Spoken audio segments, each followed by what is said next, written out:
Hello students, आज हम chapter 3 संख्याओं के साथ खेलना प्रश्नावली 3.5 से 8th और 9th क्वेश्चन सोल्व करेंगे।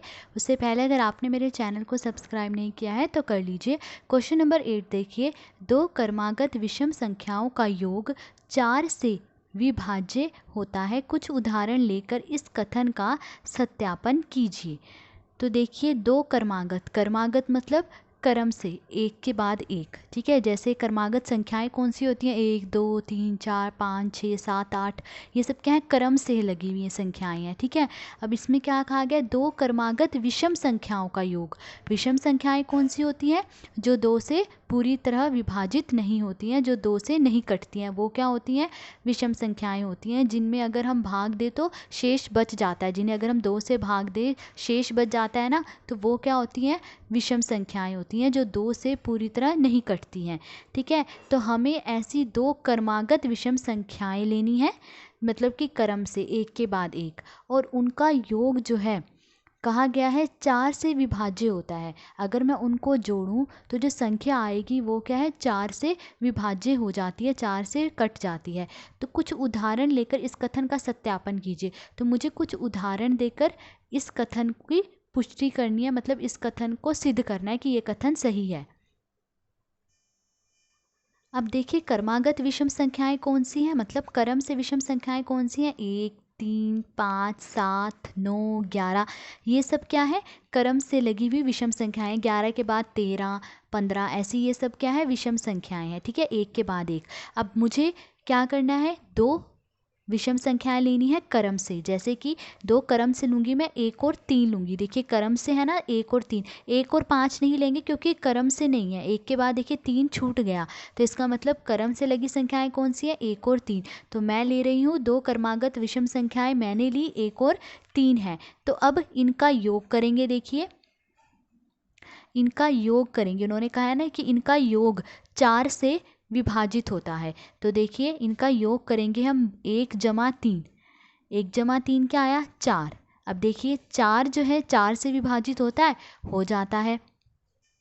तो देखिए इनका योग क्या आया, 4 आया, जो कि 4 से विभाज्य है, ठीक है। तो ये एक उदाहरण दे दिया मैंने, 1 और 3 ये दो संख्याएं विषम संख्याएं लेके। ऐसे ही और उदाहरण देने, उन्होंने बोला ना कुछ उदाहरण लेकर, तो हम दो और उदाहरण दे देंगे। अब देखिए अगली क्रमागत विषम संख्याएं मैंने कौन सी ली है, 3 और 5 ले ली है, ठीक है। ये भी क्रम से लगी हुई है, तो अगली दो क्रमागत विषम संख्याएं मैंने 3 और 5 ली हैं। अब इनका योग करेंगे, अगर इनको जोड़ेंगे, 3 जमा 5 क्या आ रहा है, 8। 8 भी देखिए 4 से विभाजित हो जाता है, 4 दूनी 8, 4 से पूरी तरह विभाजित होता है। तो इनका योग क्या आया, 8, जो कि 4 से विभाज्य है, मतलब 4 से कट जाता है।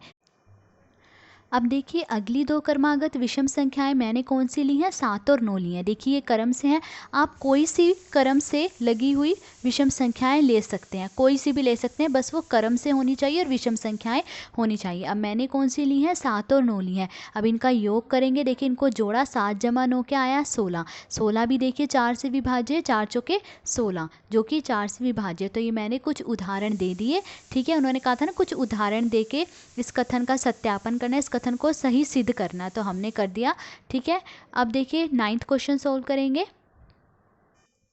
क्वेश्चन नंबर 9 देखिए, निम्न में से किन व्यंजकों में अभाज्य गुणनखंड किए गए हैं।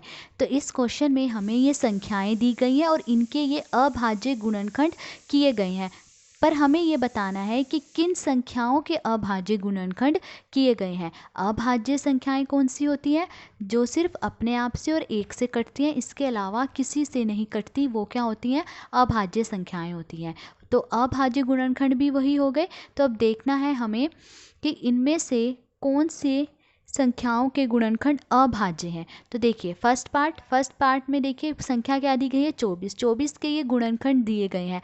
अब हम ये देखेंगे ये जो गुणनखंड किए गए हैं क्या ये अभाज्य हैं। सबसे पहले देखिए 2 क्या है, अभाज्य संख्या है, क्योंकि ये सिर्फ अपने आप से और एक से कटती है, ठीक है। उसके बाद 2 के बाद देखिए 3 भी एक अभाज्य संख्या है, क्योंकि ये अपने आप से और सिर्फ एक से कटती है। उसके बाद देखिए 4, क्या 4 एक अभाज्य संख्या है। देखिए 4 अपने आप से और एक से तो कटती है, पर इसके अलावा 4 2 से भी कटती है। तो इसका मतलब इस संख्या के अभाज्य गुणनखंड नहीं किए गए हैं, क्योंकि ये जो 4 है ये एक भाज्य संख्या है, ठीक है, तो इसका मतलब 24 तो वो संख्या नहीं होगी। उन्होंने हमने से पूछा है कि किस संख्याओं के अभाज्य गुणनखंड किए गए हैं, तो इस संख्या के तो अभाज्य गुणनखंड नहीं किए गए हैं। अगली देखिए 56 है, 56 के गुणनखंड किए गए हैं। अब देखिए हमने देखना है क्या ये अभाज्य हैं सारे। देखिए पहली संख्या क्या है 7, देखिए 7 क्या अभाज्य संख्या है। 7 देखिए अपने आप से और सिर्फ 1 से कटती है, तो इसका मतलब ये अभाज्य संख्या। उसके बाद देखिए बाकी संख्याएं कौन सी हैं, 2 हैं। देखिए 2 अभाज्य संख्या है क्योंकि सिर्फ ये अपने आप से और 1 से कटती है, तो इसका मतलब 56 के ये जो गुणनखंड किए गए हैं ये क्या है, अभाज्य गुणनखंड हैं। तो इसका मतलब बी पार्ट है, मतलब 56 वो संख्या है जिसके अभाज्य गुणनखंड किए गए हैं। उसके बाद देखिए सी पार्ट में 70 है, क्या 70 के ये गुणनखंड अभाज्य है।